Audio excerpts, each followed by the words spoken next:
እሱኮ የካደው መረጃ የላትም በራሴ ስም ነው ብሎ ምንም አታመጣም። በቃ ሴት ልጅ ናት። ሴት ልጅ ከአባቷ ቤት ትወጣለች ታገባለች የሚባል አስተሳሰብ ነው ያላቸው ማለት ነው። እናንተ ሰርታችሁ ገንዘብ እንዲኖራችሁ ቤት እንዲኖራችሁ ተደላድላችሁ እንድትኖሩ አይፈልጉም። ይሄ የአብዛኞቹ አስተሳሰብ ነው ማለት ነው።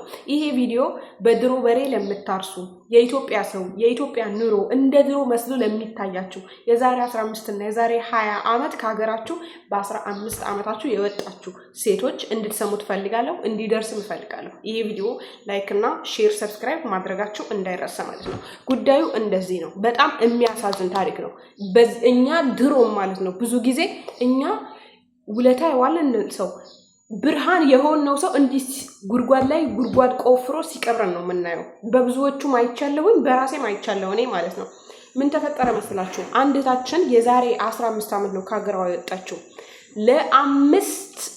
ለ8 ዓመታት ገደማ ለቤተሰቦቿ ቤት ሰርታ ምን ብላ አደላድላቸዋለች፣ አደራጅታቸዋለች። ከገጠር አውጥታ ከተማ አስገብታቸዋለች።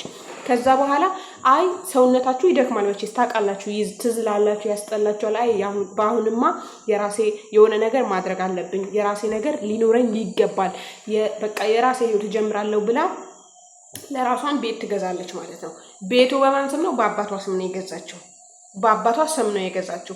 ቤቱ ከገዛችው በኋላ ደግሞ ምን ትላለች? አሁን ከቤቱ በኋላ ታውቃላችሁ ሀገር ቤት ላይ ቤት ስሩልኝ ስትሉ ቤቱ የእንጨት ቤት ነው በሚገርም ሁኔታ ማለት ነው። እንጨቱ ላይ እንኳን ውሃ ልክ ምናምን አያደርጉበትም። በሚገርም ሁኔታ የሚያስጠላችሁ ያ ነው። ያ ፓርት ነው። አያዝኑላችሁ።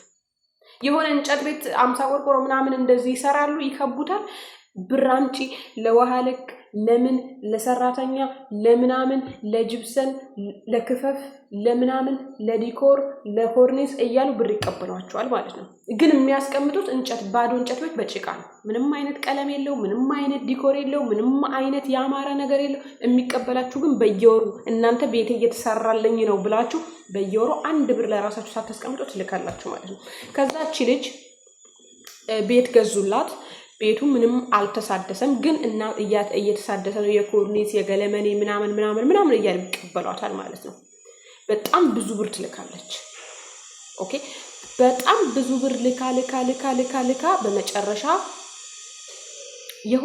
ላይ የሆነ አሚር ቤት ትገባለች። ከዛ አሚር ቤት ደህና እየሰራች 2300 ሪያል እየሰራች እያለች በድንገት ትታመማለች። በድንገት ሲያማት በቃ አገር ልግባ ቤት አለኝ ገንዘብ አለኝ ብላ አገሯ ትገባለች። አገር ስትገባ 1 ብር የላትም። 1 ብር የላትም። አገር ስትገባ 1 ብር። አገር ስትገባ ምን አደርገውታል?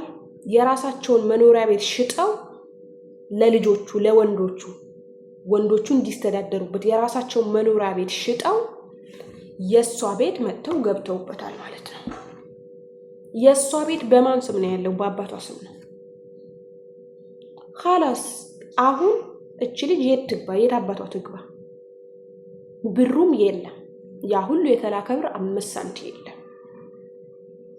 ብሬስ ምን አይነት ብር? ቤቴስ ምን አይነት ቤት ትባላለች ማለት ነው። ከዚህ ሁሉ ጀርባ አንድ ወንድ አለ፣ አንድ ወንድሟ አለ። እቺ ልጅ በህግ ምን ብትል በህግ ምንም አይነት መረጃ የለችም። ህጉ ሊረዳት አልቻለም። ገባችሁ አይደል? ህጉ ሊረዳት አልቻለም። ለአባትዮ ነው ያደለው ማለት ነው። ከዛ በኋላ አንድ ወንድሟ አንድ ቀን 5 ብር ልካለት አታውቅም። ለዚህ ወንድሟ ለሌሎቹ ነው የምታረገው። አንዳንዴ እንዲህ ችላ የምትሉ ሰው አለ አይደለም? ከዛ በኋላ ይሄ ሲክዷት ሲያስለቅሷት ምንም የለሽም ስትባል ወንድምዩ መጥቶ ለህግ መረጃ ይሆንላታል። አይ ይሄ ድሮ ለኛ ለቤት የሰራችው ቤት ተሽጦ ይሄው ለወንድሞቿ ቢዝነስ ተከፍቶበታል። ይሄኛው ደግሞ የራሷ ነው። ይሄ የራሷ ቤት ነው። ገንዘብም ልካለች ከበቂ በላይ ብሎ ለህግ አስረዳላት። ቤቷ ማገኘች እቺ ልጅ። ከዛ በኋላ ታመመች፣ ማቀቀች። እንግዲህ ቤት ምንም አታረጉትም፣ እንዲህ አትበሉትም፣ ምግብ አይሆንም ቤቱ ማለት ነው። ከዛ በኋላ እቺ ልጅ በጣም ብዙ ነገር ደረሰባት፣ ማቀቀች፣ ተቸገረች፣ ተፉባት ቤተሰቦቿ። በቤተሰብ መከዳት ደግሞ በጣም ያማል። ልባችሁ ራሱ አያገግምም። አላህ ደግሞ ጥሎ አይጥልም። ድሮ የምትሰራባቸው አሚሮች ይደውሉላታል ማለት ነው። ደውላ ራሷ ነው እንጂ ደውላ እንደዚህ አይነት ነገር ገጥሞኛል እና የተፈጠረውን በቤተሰቦቿ በአባት የደረሰባትን ነገር ከዛ ነይ ምናምን ነገር ይሏታል። ትሄዳለች። ሄዳ መልሳ ታመመች። ወላሂ እነዛ አሚሮች የ2 ዓመት ደሞዝ በ2005 ሪያል አስበው ሂጂ ብለው ወደ ሀገሯ ይሸኟታል ማለት ነው። ከሸኟት በኋላ እንግዲህ ቤቷን አስተካክላ ምን ብላ የራሷን ቢዝነስ ከፍታ በደስታ እየኖረች ነው ማለት ነው። ይሄ ከአንድ ቤተሰብ አይጠብቅም፣ ባይዘው አይጠብቅም። ግን ምን ልላችሁ ፈልጌ ነው የሁሉም ቤተሰብ ባይሆንም የአብዛኞቹ ቤተሰብ ስግብግብ ናቸው። በጣም በርካታ አባቶች አይቻለሁኝ እኔ እንደዚህ የሚሆኑ እኔ በቅርብ የራሴ ሰፈሬ ልጅ ራሱ አለች እንደዛ ተደረገች። ወላሂ እውነቴን ነው። ስንትና ስንት ዓመቷ በልጅነቷ የወጣች ልጅ ናት።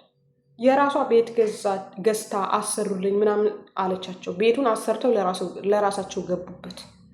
እቺ ልጅ ምንድን ነው የሚሻላት አሁን? በነገራችን ላይ እዚህ ጋር አሁን ለቤተሰብ ያልሆነ ምናምን ልትሉ ትችላላችሁ። አይ ዶንት ኬር። እኔ መጀመሪያ ለራሴ ነው ብርሃን መሆን የምፈልገው።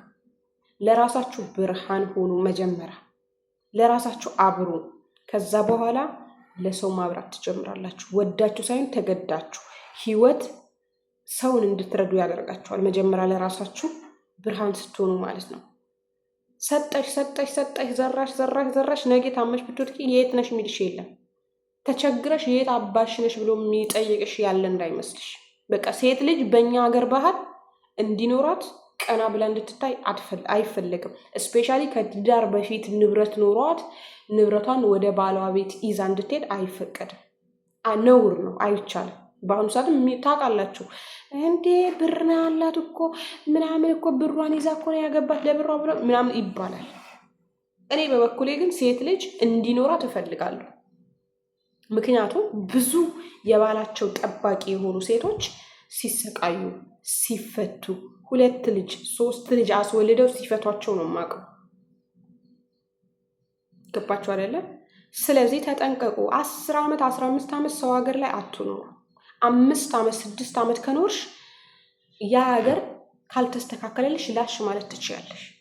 ላሽ ማለት ሌላ ሀገር መቀየር፣ ቀጥታ ሀገርሽ ገብተሽ ያለሽን ነገር ህጋዊ አድርገሽ ምናምን ነገር ወደ ሌላ ሀገር። በጣም በርካታ መልካም ቤተሰቦች አሉ። ለራስሽ ይሄ ስሪ፣ እኛ በቃ ለኛ ይሄን አልደክመሻል የሚሉ የሚያመሰግኑ። አንዳንዶች ግን ምን አድርገሻል ይሉሻል። ምን አደረግሽ? እህቶችሽ ጭምር እኮ ናቸው። ባይወዳችኋለሁ። በቀጣይ ባለ ቪዲዮ እንገናኛለን።